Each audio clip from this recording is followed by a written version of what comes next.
بسم الله الرحمن الرحيم. الحمد لله رب العالمين والصلاة والسلام على سيدنا محمد وعلى آله وصحبه وسلم. أنا معي وسلطان هذا يوسف ثاني.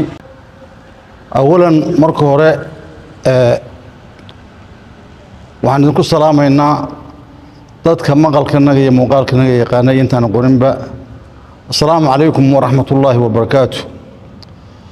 سلام كدب أنا وأضياشة waxgaradka iyo salaadiinta Ibraahin waxaan halkan marka hore ka soo jeedinaynaa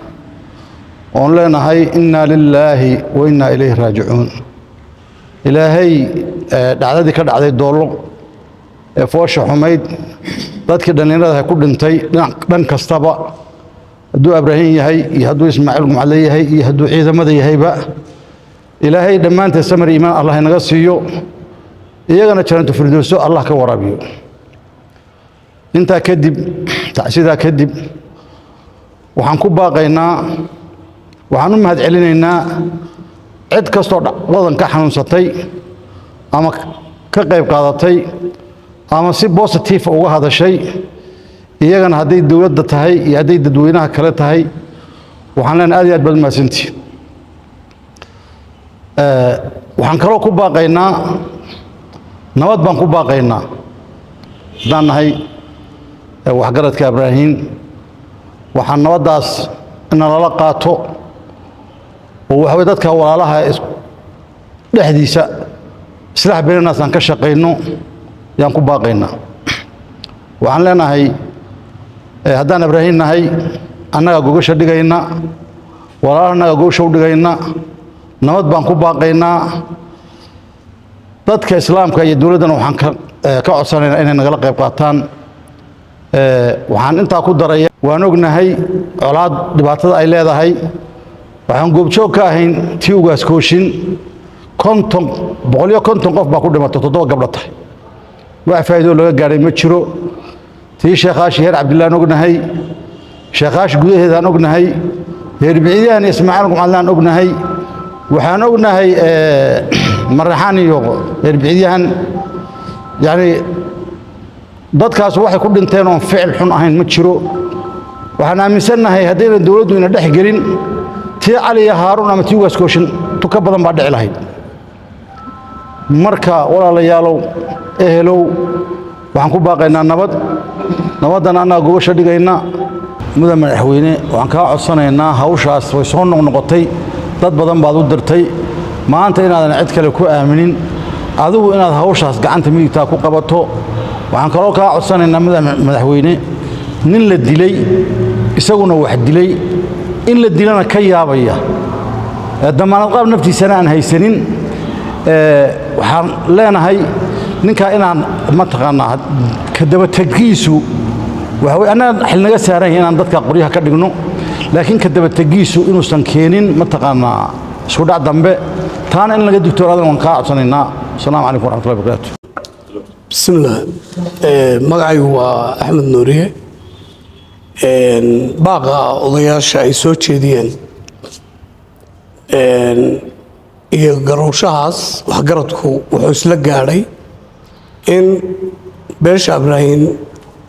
gaar ahaan labada beelood ee walaalaha isku dhacay ay curadnimadii iyagu maaragtay ay xilka ku qaataan ay gooshii horseedaan ay maaragtay nabadii baaqeedi jeediyaan gooshiina ku daraan wax allaala wixii dadaalaya kale ay u baahanto dhan ay meel mariyaan. waxaa sidoo kale garowsho weyn laga bixiyay waxgaradku markuu in badan tashi dibad iyo gudaba gaadhay uu ka yeeshay inay ka garaabayaan dhibaatada meesha ka dhacday dhankooda inay uga tacsiinayaan dhammaan ciddii ilaahay qadaray in ay waxyeello ka soo gaadho meeshaas ku geeriyootay eeladoodiina ay samir iyo iimaan in ilaahay maaragtay ka siiyo ay u baryahayaan. dhibaatooyinka noocan ah ee soo noqnoqonaya tusaale ahaan haddaynu xusno ciidanka deegaanka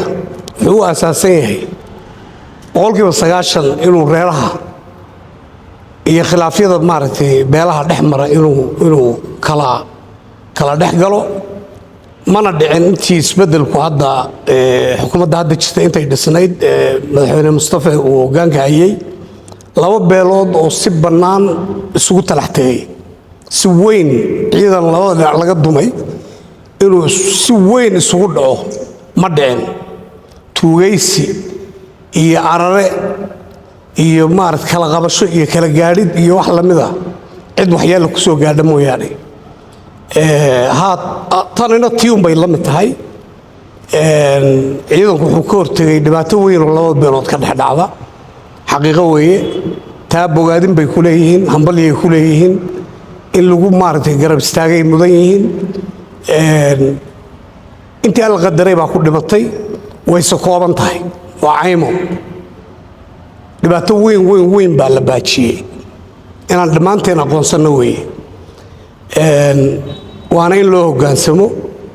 in hay-adaha nabadgelyadu xog aan haynin bay hayeen waxay ka hortageen dhibaatada afkeedii bay qabteen madaxeedii bay qabteen xooggeedii bay dhaabartiirayeen isla markaana waxaa loo baahan yahay in la xuso oo tilmaan cad laga bixiyo dad haddee in reer xumaysaa meel walba way joogtaa ee si xun u turjumaya oo kalifaya in hay-ado iyo xoogag cadow ah oo deganaanshaha deegaanka iyo gaar ahaan beelahan walaalaha doonaya inay isku sii shidaan inay ka faa'iidaystaan dhacdadii oo suuq ka dhigtaan oo turju khalad u sameeyaan dibad iyo gudaba waa laga farfareynayaa warkii baa la bedelayaa reeraha loo bedelayaa afxumo badan iyo arrimo badan oo dhaqankaba ka baxsan yaa laga dhex maleegayaa waan ka digaynaa kuwa waxaa kaloon ku waaninaynaa oon kula talinaynaa cid kasta oo beesha ka mid ihi inay hoggaansanto inay maaragtay isku xishooto inay alla ka cabsato inay dib isu xisaabiso nin walba intaad ku leedahay dhibaatada inaad dib uga baxdo walaalnimo iyo ehelnimo iyo ismaaciil kumacadlaynaynaan meel kala tegayna inaad ku soo dhawaataan ciidankuna maslaxada iyo walaalnimada buu inagu hagaagayaa in gacan la siiyo oo la garab istaago oo loo hoggaansamo intaasaan ku darahayaa wasalaamu calaykum waraxmatullaahi wabarakaatu بسم الله الرحمن الرحيم والصلاة والسلام على رسول الله صلى الله عليه وسلم magacayga waa maxamed maxamuud baanday weeye siday walaalahay bayaaniyeen waxaanu baaqa isaga ku wada ayidnay in nabad lagu soo dabaalo dhacdadii ka dhacday gobolka doolo ka dhacday qaas ahaan degmada Wardheer in nabad lagu soo dabaalo dhibka meesha ka dhacayna aanu tacsi ka bixinno aad iyo aadna uga xunnahay ha noqoto wax gaaray dadweynaha iyo wax gaaray ciidankii hawsha ku howlnaa oo inay nabad ku soo dabaalaan ku mashquulsanaa aad iyo aad baan uga tacsiinaynaa dadka doolo ku nool kulligoodba waa walaalo nin walaalkii dilana hadee guul ka dheer tu adduunyana ka dheer tu aakharana ka dheer marka masiibada meesha ka dhacday in la soo afjaro nabad lagu soo dabaalo xoog iyo xeelad iyo xoolo waxaan haynana dawladdu intaasoo sano ay ku mashquulsanayd in horumar deegaanka la gaarsiiyo in horumar aqooneed la gaarsiiyo horumar haddii ay bidna dhaqaale la gaarsiiyo waxaasoo dhanba dib u dhac ay ku samaysay hawshan hadda dhacday marka dadweynaha waxaan ugu yeeraynaa inay ka qayb qaataan nabadeynta horumarka ay ka qayb qaataan dhibka dhacayna aan dib dambe loogu noqonin waayo haddii dib uu dhaco dhaqaalihii baa halaabahaya xoolo dhaqatadii baa guuraysa haddii eebbaid mahayo ka warhayntii deegaanka ayaa faraha ka baxaya sidaa daraaddeed baaqa isaga ah waxaan u jeedinaynaa dhammaan dadkii arrintaa ka dhexdhacday gogosha iyada ah oo walaaladii ay ku dhawaaqeenna diyaar baa u nahay bismillaah alxamdulilaah wasalaatu wasalaamu calaa rasuulillaahi sala allahu calayhi wasalam halkan waxaanu ku fadhinaa odayaashii abraahiin waxgaradkoodii jigjiga nooc kasta oonu nahay waxaanu ku midaysannahay wixii ka dhacay meesha la yidhaahdo soon Wardheer nawaaxidii caado wixii ka dhacay ee dhibaato ah inaanu ka tacsiyeyno oo aanu cid kasta hadday dowladda tahay haddii ay dadweynaha tahay labada geesoodba inaanu ka tacsiyeyno aanu meeshan u soo fadhiisannay waxaanu ugu soo fadhiisannay oo kale wax allaale iyo wixii waxaa lagu bedeli lahaa ee nabadahaa inaanu maaragtay ka shaqayno oon diyaar u nahay wixii nabadgelyo oo dhan hadda ka hora aanu ku dadaali jiray wixii shaydaan keenay dadka islaamka nooc kasta uu yahay ama dadka magaca ogaadeenba ama dadka magaca makaahiila ama dadka magaca maqaabula inaanu maaragtay arrintaas u soo wada jeedsanno oo annagu aanu hormuud u noqonno oo haddaanu maaragtay makaahiil nahay curadkii makaahiil baanu nahay inaanu annagu gogasho u dhigno inaanu nabadda soo dhoweyno inaanu dowladda wixii dhibaato ah ee maaragtay ay naga tirsanayso iyo wax walbaba aanu maaragtay aanu dhulka dhigno wax walbabana aanu ka raaligelinno wixii maaragtay khalad ahaa ee naga dhacay sidaas baanu maaragtay aanu meesha u soo fadhiisannay waxaanu doonaynaa waxay nabad tahayna waa la yaqaanaa waxay colaad tahayna waa la yaqaanaa marka waxa wanaagsan diinteenna nacfi u leh dadnimada nacfi u leh maaragtay wanaagga iyo maaragtay aakhira iyo adduunkaba ay ku jirto inaan laga wada shaqeeyo unbaa waajib inagu wada ah waxaan salaamaynaa cid kasta oo maaragtay dadka maaragtay wanaagga jecel ah dadka maaragtay magaca guud jecel ah dad soomaalinimada jecel ah dad maaragtay magaca guud jecel ah inaanu maaragtay arrintaas ay nagana qayb qaataan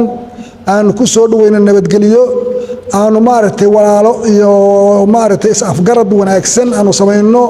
annaga abraahino inaanu gogasha dhigno taas baanu maaragtay meesha u soo fadhiisannay taasaanu hadalkeeda maaragtay maanta wadnaa waxaan rabnaa in nalala qaato oo cid kasta oo wax naga tirsanaysay ama cid kasta oo maaragtay dee dhibaatooyinka dhulka ka dhacahaya ay ka xumayd inay maaragtay nala qaadato oo nabaddaas aan maaragtay gacanta ku wada dhigno iyadoo oo maaragtay hadda qudhigeedaba dee dad hadda ku dhex jira oo nabadda ku dhex jira ay jiraan xitaa maaragtay tacsiyada aan dhigayna dadkii meeshan ka gurmaday ee kolka horeba nabadda ku talagalay ee dhibkiisa iyagoo ku dhex jira dhibku ka duldhacay iyagoo qudhigeedood inaan u tacsiynaa waajib ah sababtay tahay iyagii oo hawshiiba ku dhex jira oo hawshii ay maaragtay bartanka kaga jiraan yaa dhibaatooyin ku dhacayeen marka wixii kolley xagga ilaahay dee ka yimid ee maaragtay kol kastaba iska xukuneed ee shaydaanku wato dee shaydaankii ay watay way dhaceen oo maaragtay taas hadda dib u noqosho iyo wax la soo celin karaa ma jiro laakiin wax dambe inaan u tallaan diyaaru nahay waxaan rabnaa in maaragtay cid kasta oo maaragtay hawshaas aan maaragtay ay khusayso aan la soo dhoweeyo dowlad iyo dadweyne iyo makaahiil iyo cid kasto diyaar baanu u nahay sidaas maaragtay in maaragtay aan hawshaas nalala qaato wasalaamu calaykum waraxmatullaahi wabarakaatu